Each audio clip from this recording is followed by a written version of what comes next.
Buenos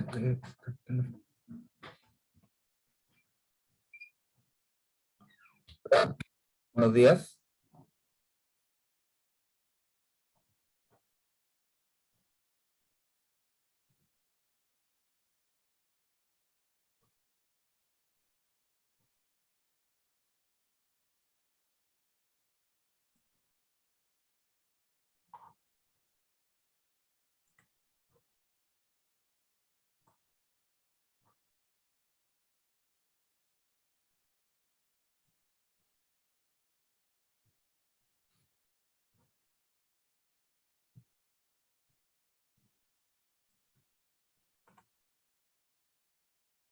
Hola, buenos días. Mi nombre es Germano Valle, soy abogado, director de la división judicial del estudio Montt y compañía y profesor de Derecho en la Universidad de Chile. En esta oportunidad les quiero comentar acerca de esta nueva ley de delito informático que ajusta la normativa nacional que teníamos desde el año 1993 a través de la ley 19.223, ¿no es cierto?, respecto de estos ilícitos penales, derogando la antigua ley y incorporando todas las figuras delictivas que uno razonablemente esperaría de una legislación moderna. Ustedes me imagino que tuvieron la oportunidad en el pasado de leer la ley 19.223. Era bastante precaria, limitada y restrictiva en el ámbito de las conductas punibles, y esto realmente viene a ponernos como país, ¿no es cierto?, a la vanguardia de la incriminación de las diversas variedades de ilícitos en los que, ¿no es cierto?, se puede incursionar en el ámbito informático. A modo de simple resumen, ¿no es cierto?, les voy a mencionar, en principio,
tengo un problema técnico, permítame un segundo.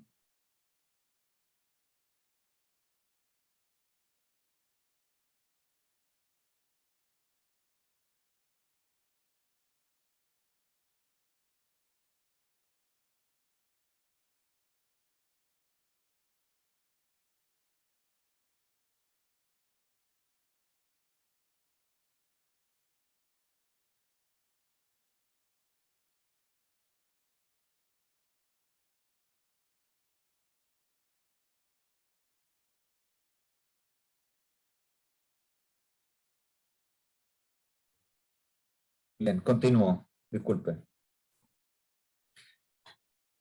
Como les planteaba, esta nueva normativa, ¿no es cierto?, ha incorporado a nuestro ordenamiento jurídico penal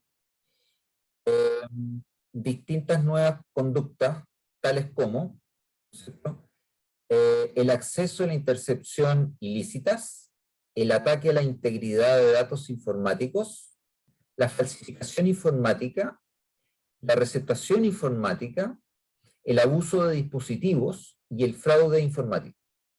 Este último delito viene a complementar la ley 21.234, sancionando aquellas conductas fraudulentas que no estaban especificadas tratadas como operaciones a través de tarjetas de pago o transacciones electrónicas.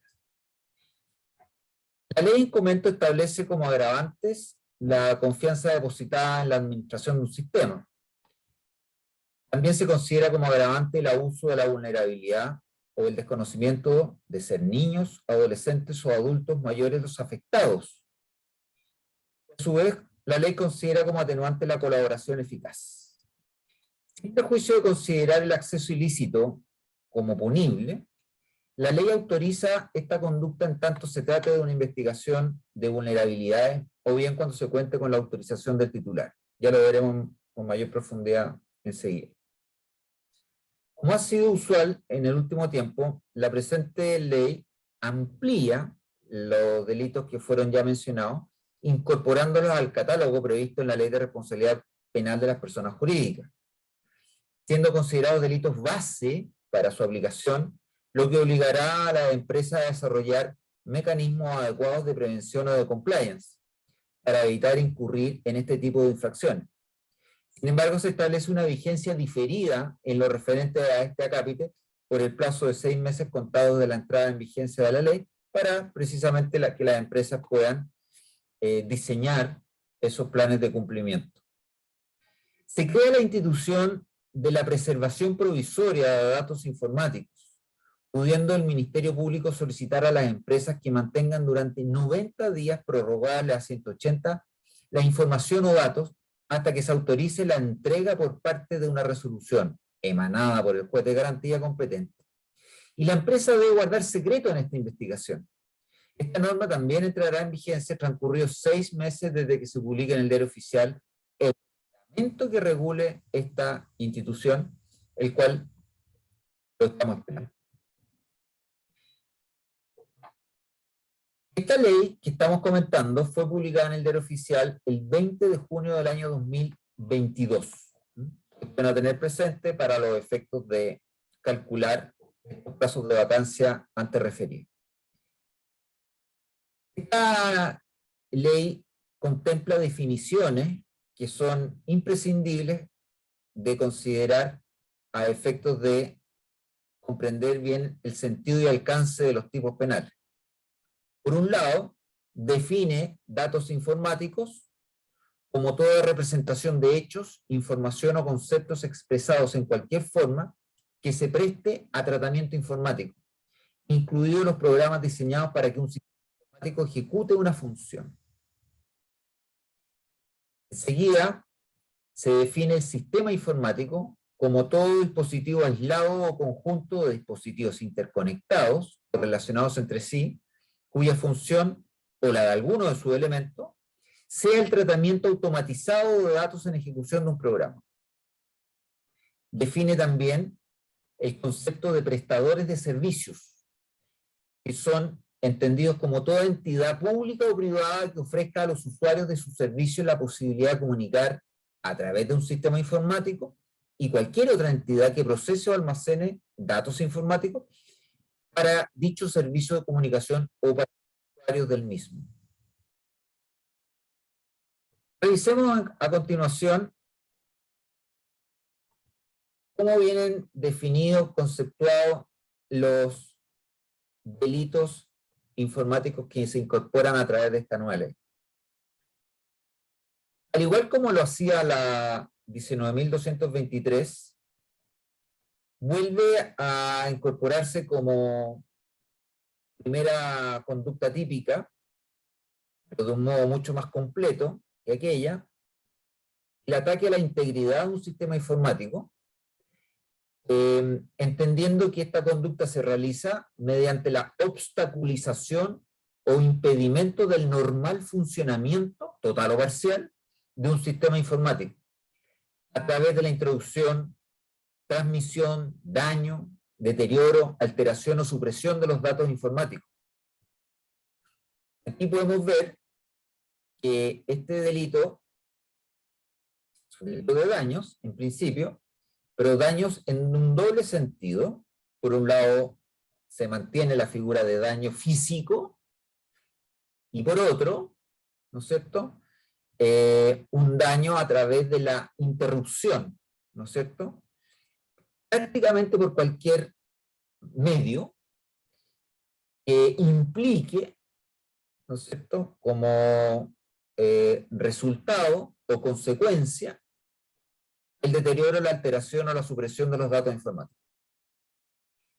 Este es un ilícito que viene sancionado en la ley con la pena de presidio menor en sus grados medio máximo.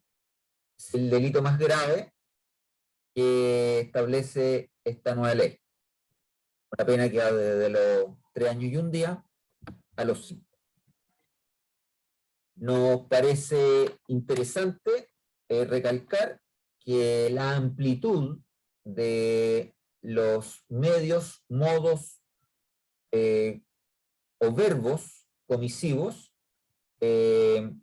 alcanza a cubrir adecuadamente prácticamente toda forma imaginable de lesión al bien jurídico, que podemos definir básicamente como la normal mantención o funcionamiento de los datos informáticos. Enseguida tenemos un ilícito que se denomina acceso ilícito y que viene definido como una conducta que realiza una persona que, sin contar con la autorización o excediendo la autorización que posea y superando barreras técnicas o medidas tecnológicas de seguridad, parece ser que no basta con el mero acceso, sino que requiere en alguna medida, superar barreras técnicas o medidas tecnológicas de seguridad. Por ejemplo, el uso indebido de código, que el imputado, ¿no es cierto?, el agente ha podido hacerse para realizar este ilícito, o derechamente lo que denominamos en la jerga común como hackeo. ¿No es cierto? Todo esto con el objeto de acceder al sistema informático. Tiene una pena de presidio menor en su grado mínimo o multa de 11 a 20 UTM. Es una pena bastante baja de cara a que lo que está incriminado es solo el acceso, ¿no es cierto?, a un sistema de datos. También evidentemente hay que imaginárselo como el acceso a una página web que requiere código, etc. Ahora bien, si este acceso no solo lo es como tal, como un delito de mera actividad, sino que lleva incorporado un ánimo de apoderarse o usar la información contenida en el sistema informático, se aplica una pena, dice el legislador, de presidio menor en su grado mínimo medio. ¿Ya? Esto de cara a, evidentemente, el mayor disvalor en la conducta y en la circunstancia o la consecuencia, no quiero hablar de resultados, en definitiva, lo que hay es, usando una palabra análoga, un hurto, ¿no es cierto?, de esta información, ¿no es cierto? Ahora, este ilícito requiere probar este ánimo trascendente, que es el de apoderarse o usar la información. No viene dicho por parte del legislador de que ese apoderamiento forme parte de una conducta realizada, ¿no es cierto? Pero evidentemente, desde el punto de vista forense, van a caer en esta, o va a ser subsumible la conducta solo en la medida en que se pueda verificar este apoderamiento. Y enseguida tenemos un inciso siguiente que aplica la misma pena a quien divulgue la divulgación de esta información a la cual se accedió de manera ilícita. Que evidentemente grava el disvalor del injusto penal que está inserto en esta norma punitiva. El legislador se puso en el caso de que sea la misma persona la que hubiere obtenido y divulgado la información, porque evidentemente pueden ser dos sujetos distintos. Y en ese caso, ¿no es cierto?, lo que hace es solucionar un concurso de delitos que aplicando la norma general implicaría, por ejemplo, si uno fuera el medio para el otro, entenderlo como un concurso ideal, aplicar la pena del delito más grave, pero que en este caso viene solucionado, ¿no es cierto?, con una pena que el mismo legislador incorporó a este catálogo, que es de presidio menor en su grado medio a máximo, de 3 años y 1 día a 5.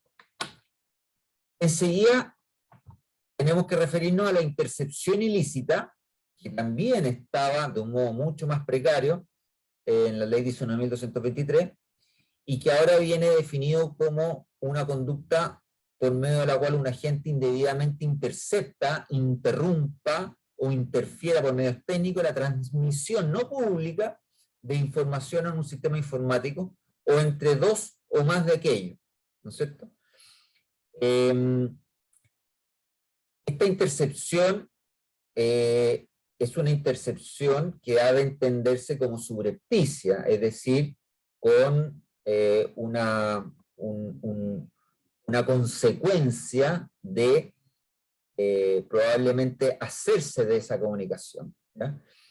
Y que difiere con la segunda conducta incriminada, que es la interrupción, ¿ya?, o la interferencia, que más bien tendrían, déjeme ocupar un término análogo, una suerte de sabotaje, ¿no es cierto?, a efectos de provocar la incomunicación entre las dos víctimas, por así decirlo. Enseguida, el legislador incorpora en este mismo ilícito otro delito que está relacionado con el captar por medios de técnicos datos contenidos en sistemas informáticos a través de emisiones electromagnéticas provenientes de esto, ¿no es cierto? Por supuesto que sin contar con la debida autorización, dice el tipo penal. También tiene una pena bastante importante de presidio menor en su grado medio a máximo. Esta captación por medios técnicos de datos contenidos en sistemas informáticos a través de emisión electromagnética pareciera ser también que es aquella conducta que obstaculiza la comunicación entre dos fuentes de datos.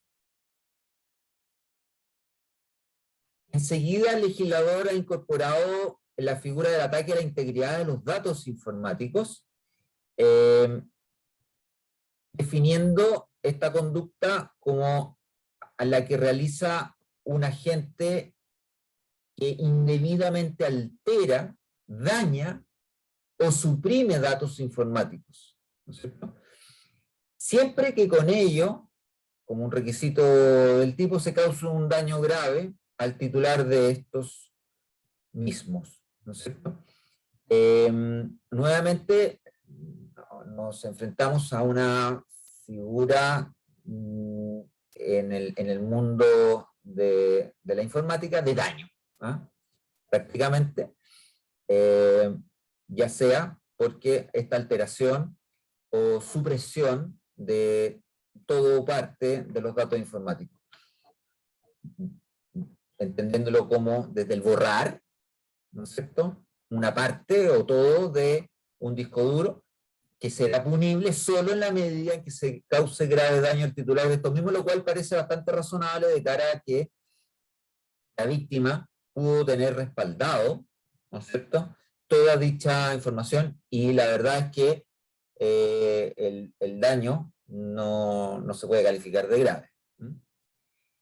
Enseguida, la ley ha incorporado una figura que ya la doctrina la ha bautizado como falsificación informática, y que realiza un agente que indebidamente introduce, altera, daña o suprime datos informáticos con la intención de que sean tomados como auténticos o utilizados para generar documentos auténticos. ¿No sé? En una suerte, voy a ocupar nuevamente palabras del lego o del vulgo, ¿no es cierto?, es una suerte de plagio, de suerte tal que el agente lo que hace es generar una copia, ¿no es cierto?, alterada de su original, ¿no es cierto?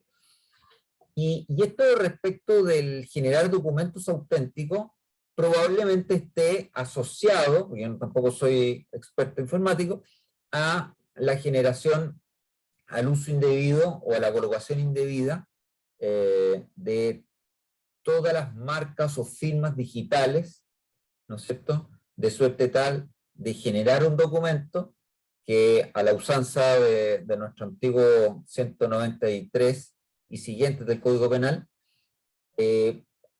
pasan a configurar lo que hoy día entenderíamos como falsificación de documentos digitales, ¿no es cierto?, que por su naturaleza, ¿no es cierto?, difiere sustancialmente de la falsificación de documentos en papel o en otros medios físicos de sostén que preveía nuestro Código Penal.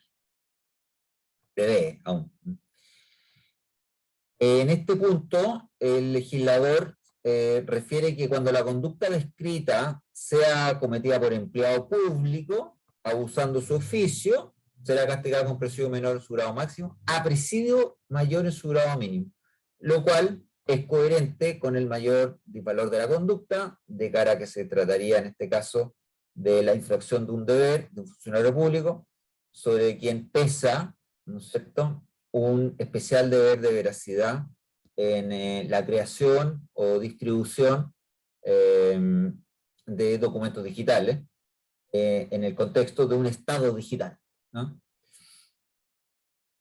Enseguida, el legislador ha incorporado la figura de receptación de datos informáticos, definiendo este ilícito como el que realiza un agente que, conociendo su origen, o no pudiendo menos que conocerlo, ¿no es cierto?, la misma técnica legislativa de la receptación, comercializa, transfiere o almacena con el mismo objeto u otro fin ilícito a cualquier título datos informáticos provenientes de la realización de las conductas descritas en los delitos de los artículos 2, 3 y 5 anteriormente señalados, rebajada en un grado.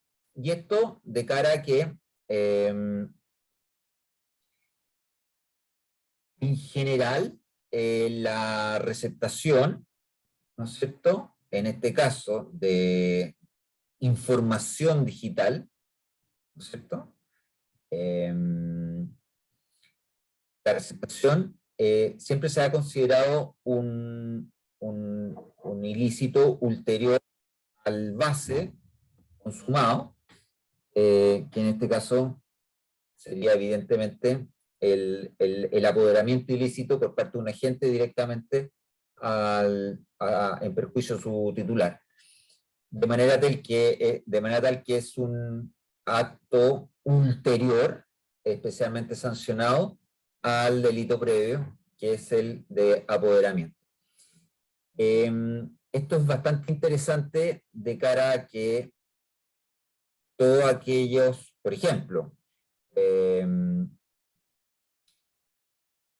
los datos informáticos también pueden entenderse aquí, incorporado todo lo que implique la comercialización de software copiados, ¿cierto?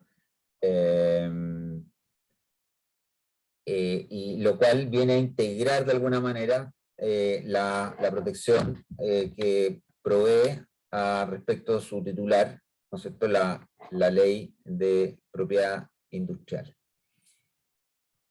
Enseguida, el fraude informático, ¿no es cierto?, viene descrito como un delito con la misma, o reconociendo los mismos elementos propios de la estafa, el que causando perjuicio a otro, ¿no es cierto?, como parte describiendo el resultado, y con la finalidad de un beneficio económico, incorpora a esto, que a diferencia de la estafa no todo lo reconoce, como un beneficio a la gente, para sí o para un tercero, manipula un sistema informático mediante la introducción, alteración, daño o supresión de datos informáticos, o a través de cualquier interferencia en el funcionamiento de un sistema informático.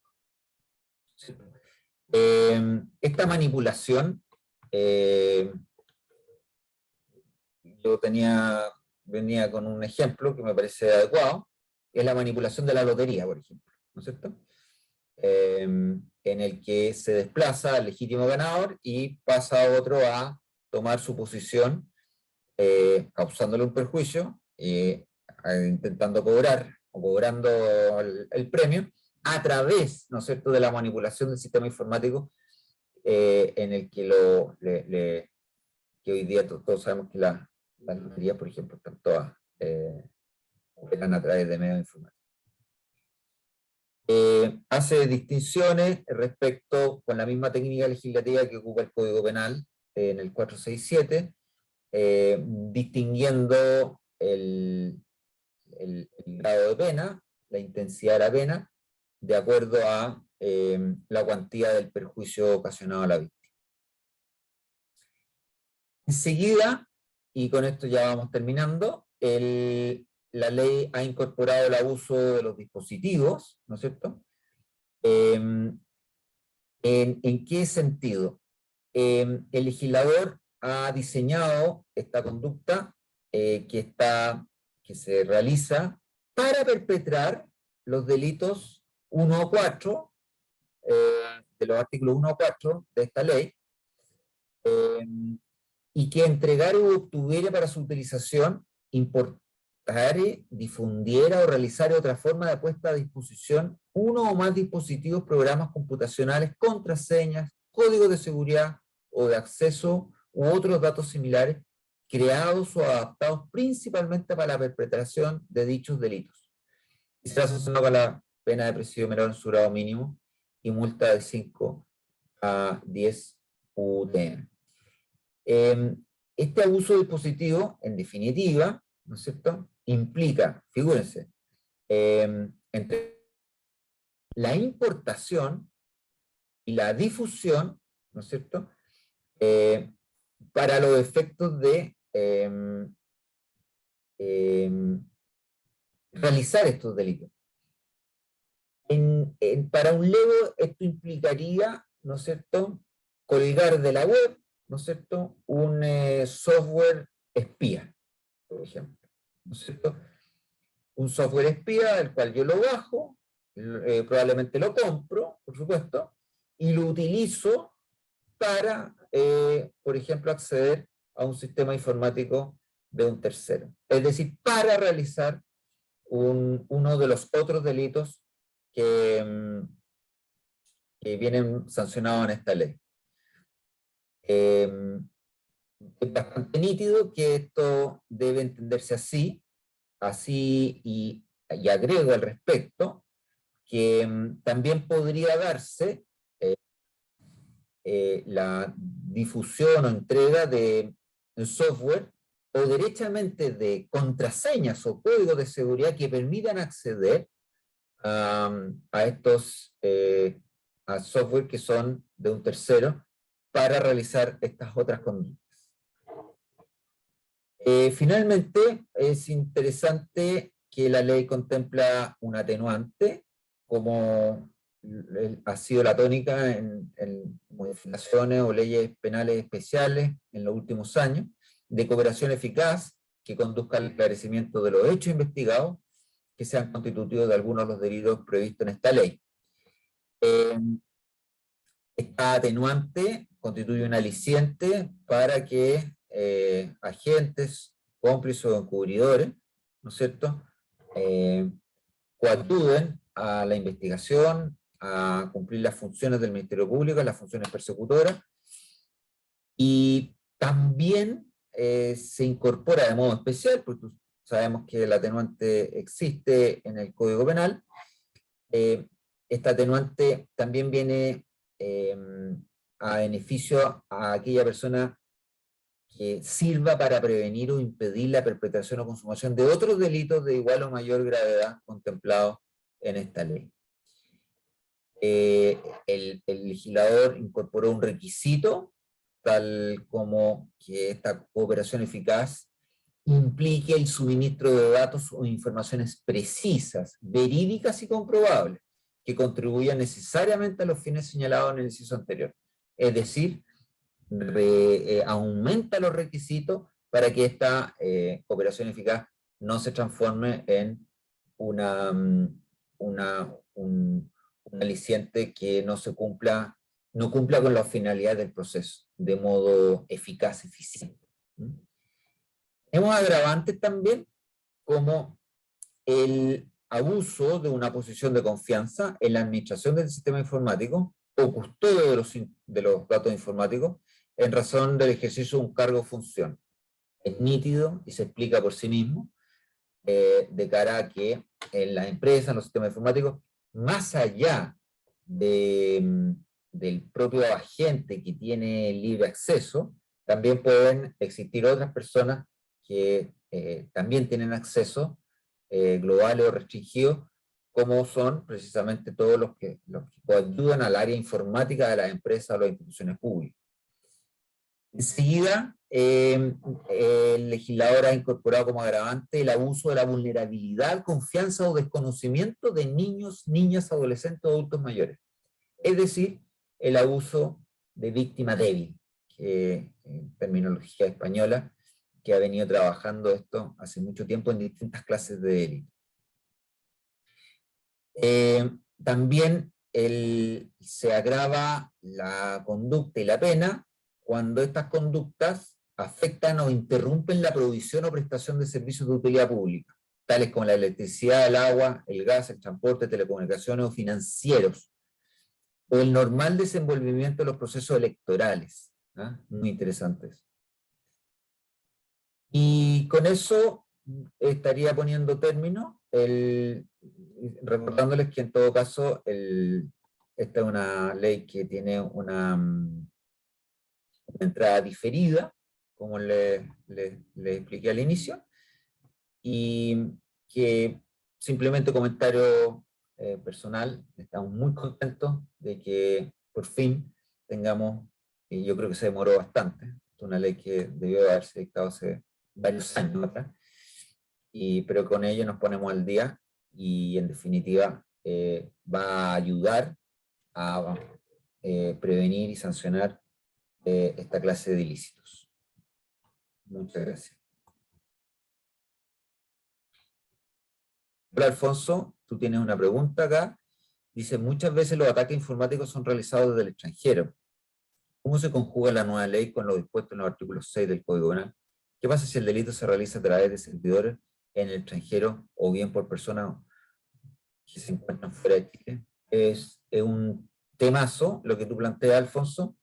No hay una respuesta unívoca a esto. Efectivamente, estos ilícitos están siendo considerados como transfronterizos por diversos tratados internacionales.